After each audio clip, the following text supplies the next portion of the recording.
nagtatanong kayo, kailan ka na magpapakarga? Si Clyde, naka-Aerox na rin pala.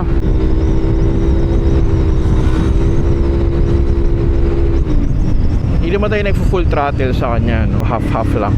Pero hindi siya ganun kabilis bumilis. Alam mo yun? Ayoko kasi nung parang pucha gagastos ka ng sobrang laki tapos matatambak lang.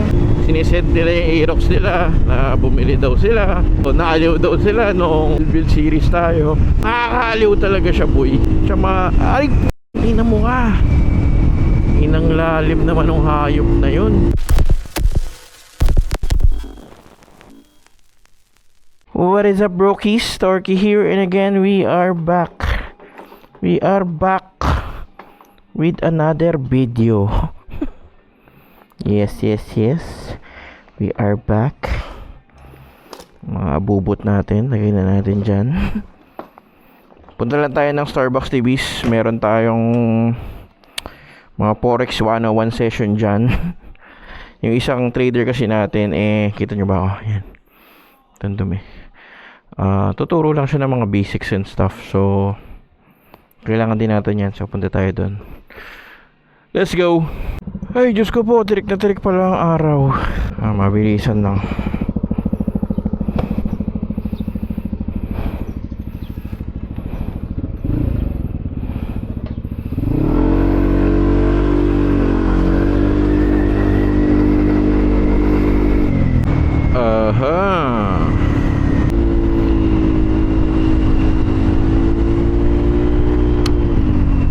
Ngayon ko lang ulit nagamit yung Aerox.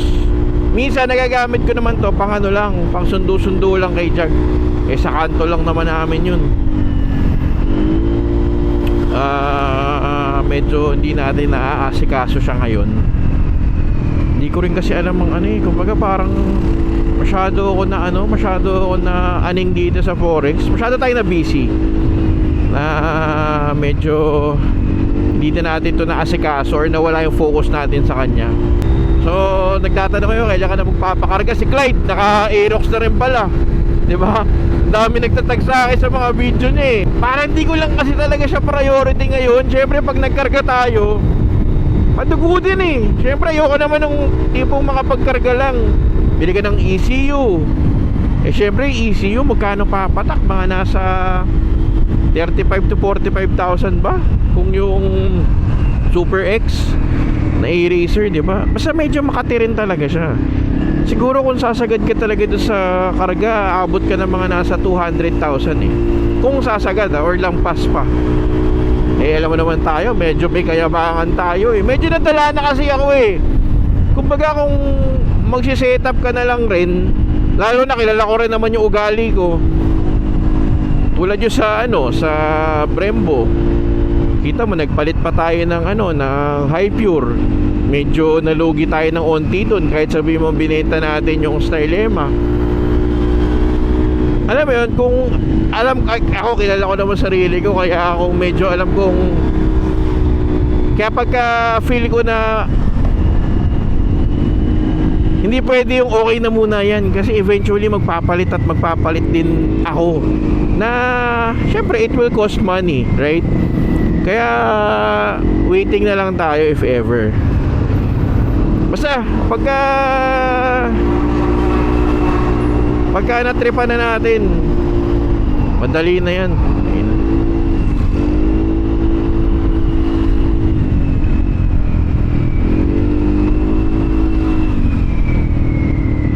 Kasi isipin mo kung magkakarga ako tapos di ko na magkagamitin yung motor, di ko mo pang vlog, hindi ko rin siya mamamaximize, diba? Isipin mo yun dito, magkano na nagastos natin, tapos biglang tenga. Pero lang, sadyang nabibisi lang talaga tayo ngayon. May mga napaprioritize tayo ibang bagay. Hindi naman sa ayaw na natin siya or something, no? Wala, hindi naman ganon. Lang talaga, medyo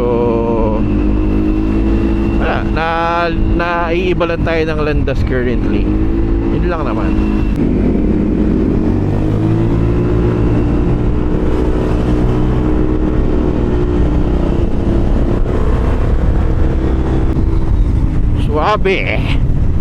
Suabe lang. Uy.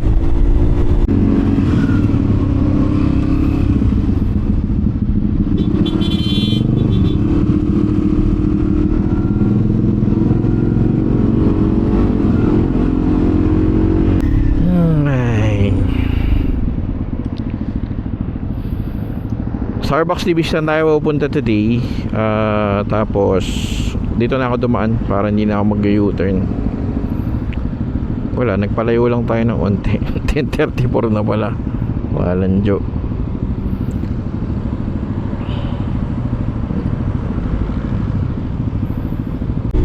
Ang dami nagme-message sa akin, lead ko ng Anabase sa page. Sinesend nila yung Aerox nila na bumili daw sila. Medyo naaliw daw sila nung umano ako, bumubuo or nag-build series tayo. Sa totoo lang kasi nakakaaliw talaga siya, boy. As in, ano siya, siya ay putang ina mo ka, inang lalim naman ng hayop na yun.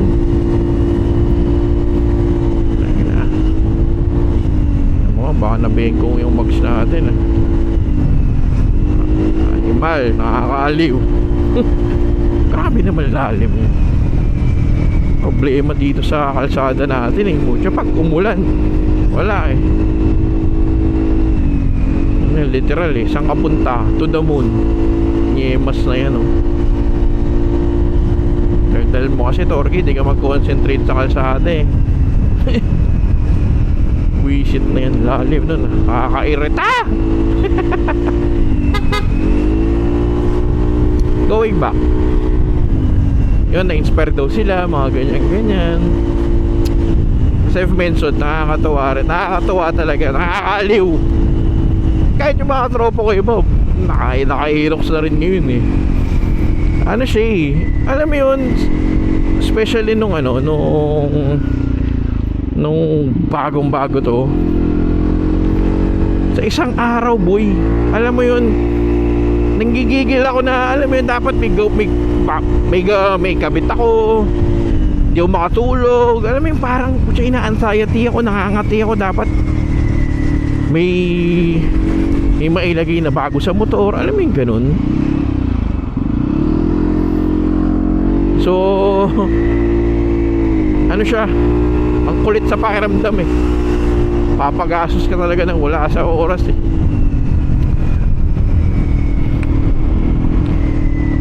Sabi ko nga dito, medyo marami-rami pang kulang.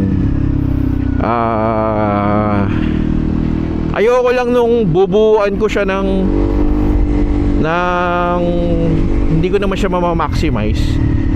Alam mo yun, kasi parang sayang. Ko kilala ko yung sarili ko eh. Pag ako tinopak, wala, tenga yan. Which is ngayon, nangyayari nga, natetenga siya, diba? Tsaka gastos din. Duso ko, hindi naman basta-basta yung ginagastos dito sa motor. Kahit sabihin nyo, scooter lang yan. Hindi ganun, boy. Kung isa ka sa mga mayayabang na nagbubuo-buo ng motor, walang scooter lang na pare-pareho lang gastos, parang big bike din yan. Ako na nagsasabi sa'yo. Na totoo lang dito, yung gastos dito, nakakamagkano na tayo? Charot lang. Mura lang. Mura lang, barya lang sa inyo yun. Kung tatanungin, may mga nagtatanong din sa akin kung kamusta ba yung performance ng motor in terms of engine. Palit tayo ng panggilid, diba? Tapos palit tayo ng full exhaust. Medyo sungaw siya ngayon.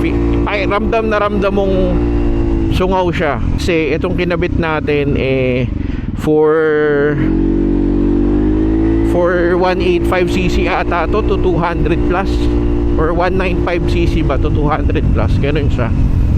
Pangkargado yung kinabit nating exhaust.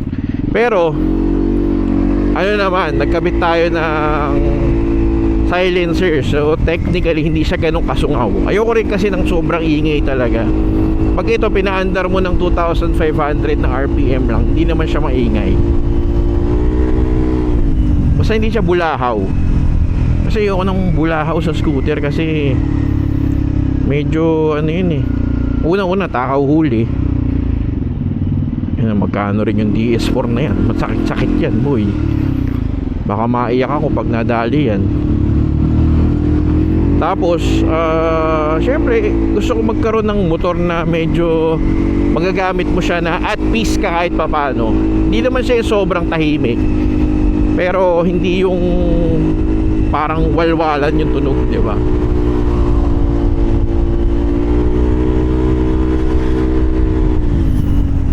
Basta medyo ma-bass lang sana, which is I think nakuha naman nung DS4. Kung sa karga naman, wala, parang 232 talaga gusto ko eh, pero di ko alam. Tingnan natin.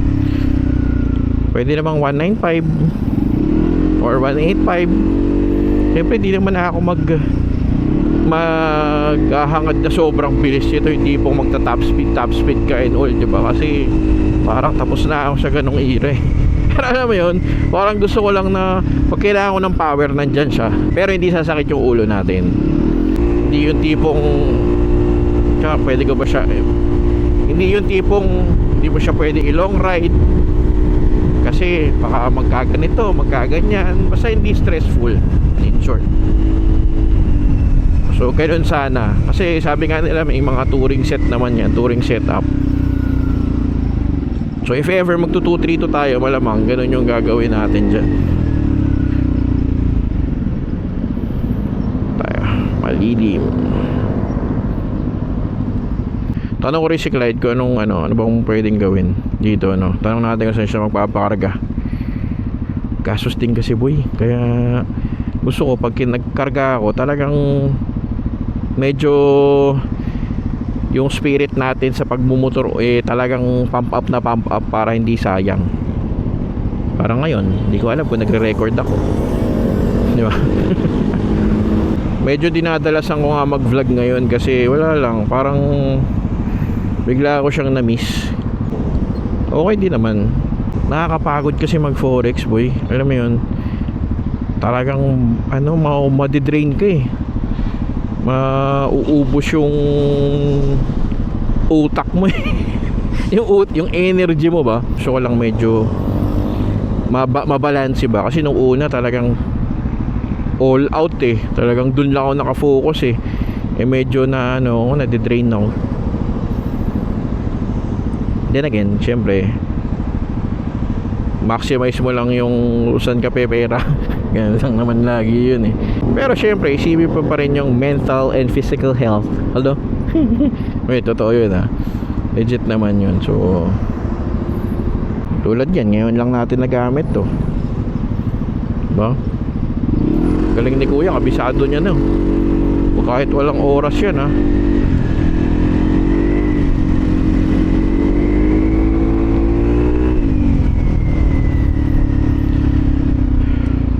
Libis.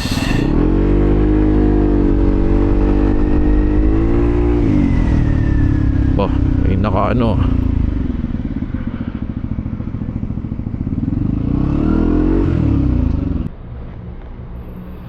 dala natin tablet. And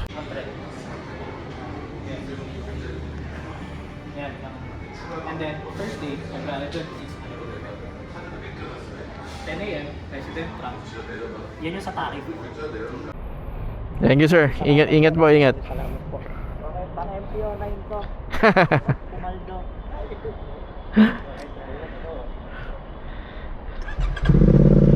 So tapos na ang ating Forex 101. Wala pa kayo dito natin. Ha? Dito ba sir? Di ko maasikaso, wala pang budget. Ipon-ipon muna.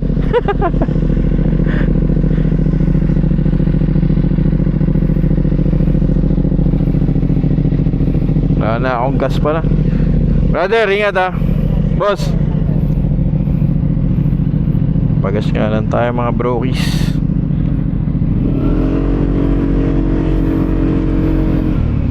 Ingat, ingat.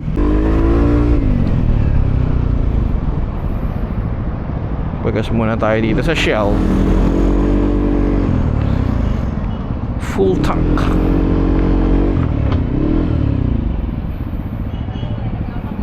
Yes sir, punta kayo sir. Full tank. V-Power. 95 sir. Yung gas lang, V-Power gas. Pwede naman online payment no. Apo, na sir, baka meron. Meron.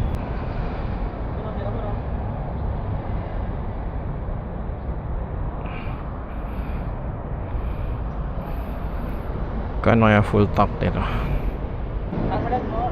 Wag na. Okay na yun sir. Oo, baka tumapon. Tama, puno na rin po. 285. Problema ko sa gloves, pagka nag-medium ako, sobrang sikip. Pagka large naman, medyo lumalampas yung daliri ko. Nasa kalulugar dun. Boy, ingat.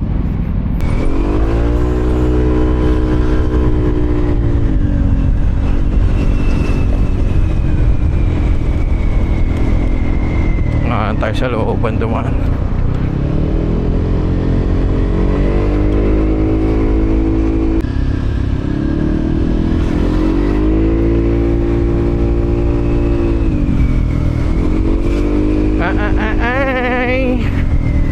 Sunday today kaya medyo relax lang ang kalsada. Napakadulas ito boy pagkabasa, no?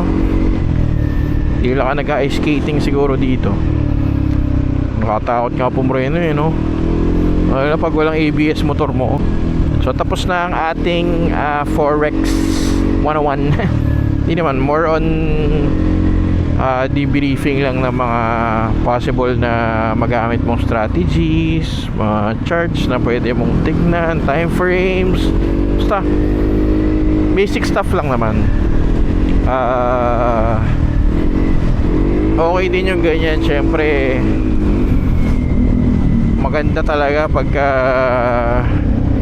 may pinagkakaabalahan ka at alam mo namang seryosohan, aralin mo ng maigi, di ba? Ang dami na rin kasing sumasali dyan sa sa forex trading, lalo na dun sa mga inaana natin sa link na sinesend natin. Kaso hindi ko lang nasasagot lahat kasi medyo nabibisi rin ako ngayon. Yung mga nakaraan nga, parang sabi ko, di ba, nade-drain ako. Talagang isa kailangan mo rin ng work-life balance di ba? Work yan, legit na trader yon. Hindi pagka masyado, ako kasi ugali ko minsan pagka may pinagkakabisihan ako, talagang tutok lang ako dun boy. Wala akong pakialam sa iba, which is mali, di ba? Kailangan medyo balance pa rin kasi hirap din nung nasasagad or na nauubos ka, makakaano siya. Sabi ko nga, nakaka-drain. Hold ulit. Hindi ko pa naitali yung helmet ko, baka trip naman.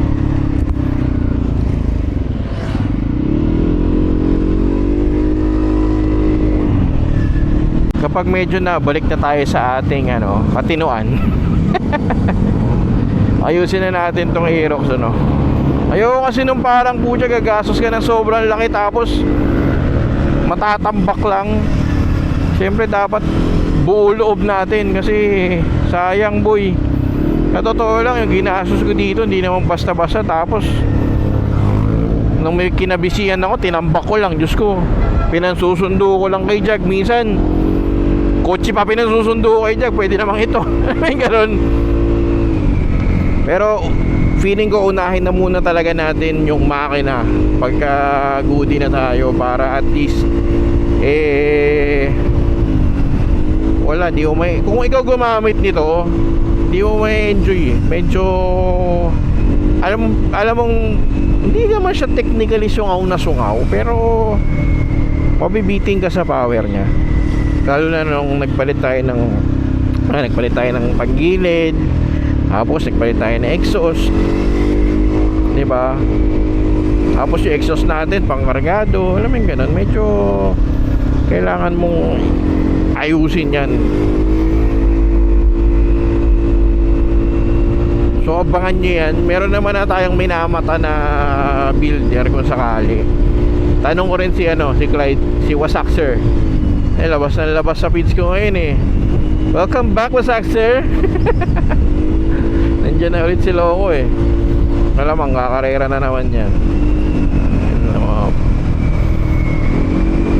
Ayun na, may ginamit na Aerox yung nakaraan yun. Napanood ko 232 pero parang Vito ata yun.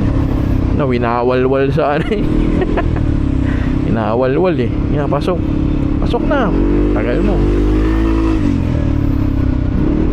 Tanong ko kay Clyde kung ano ba okay. Iisip ko.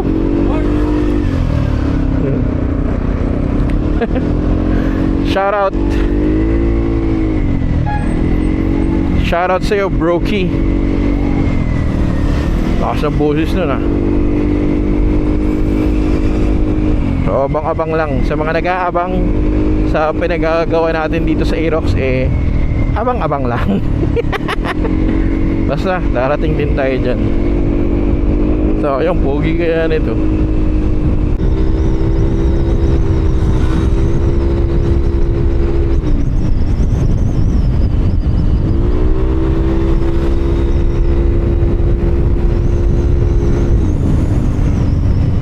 Hindi naman tayo nag-full throttle sa kanya, no? Kumbaga medyo half-half lang. Pero hindi siya ganun kabilis bumilis. Alam mo yun?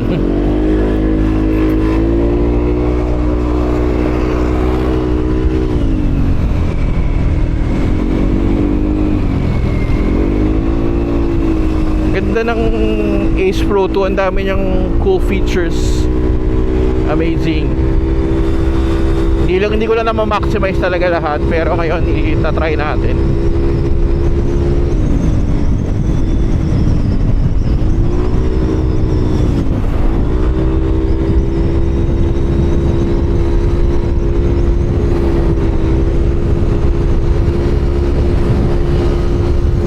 Kung alam mo sa scooter, kala mo ang bilis na sa scooter kala mo ang bilis-bilis mo na, pero wala ka pang 100. So, wala lang yan sa big bike na isang piga mo na magugulat ka. 100 pa lang din naman.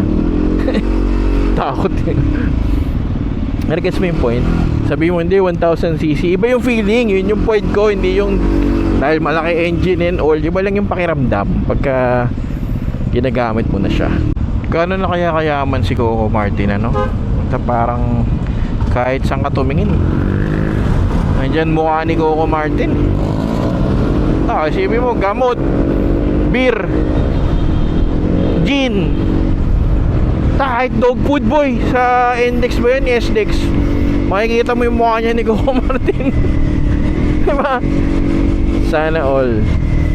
Iba talaga yung kamandag ni ano eh, no? Ni Coco.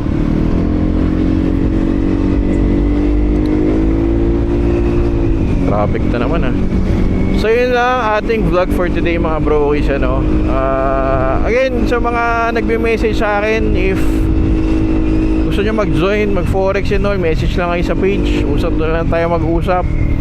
Tapos yun, abang-abang lang kung anong mga plano natin dito sa Aerox and future projects for this channel. Dahil lang mga brokies, humakit tayo pagparami.